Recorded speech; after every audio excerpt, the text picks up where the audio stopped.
ఏమైందిరా సప్పుడేరు? అమ్మా బాబు పొలం కాడ ఒట్లు ఎక్కుతా అంటే కాలుకు పికాస్ తాకింది, తోలంతా లేచింది. డాక్టర్ దగ్గర తీసుకుపోయి కట్టు కట్టించుకొస్తాను.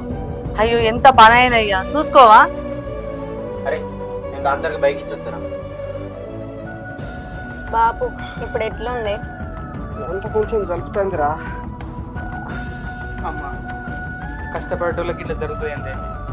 4 రూపాయలు సంపాదిద్దాం అనుకుంటే 8 రూపాయలు ఖర్చు అయితే మన బతుకులకి ఇంత కావచ్చునే. సమయానికి ఒక్క బండి దొరకపోయా. బండి లేకపోతే ఎంత ఇబ్బంది. పెద్దోడు అక్కడికి వెళ్ళి నన్ను మోసుకొని వచ్చే. ఒక్క బండి తీసుకోవాలి. అన్న నువ్వు తినే పనులు ఆన్నేసిపోయినా పోయి తినిపోరా. చెల్లె ఇప్పుడు ఆకలి అయితే లేదురా. బాబు నువ్వు అట్లా వండుకోయే.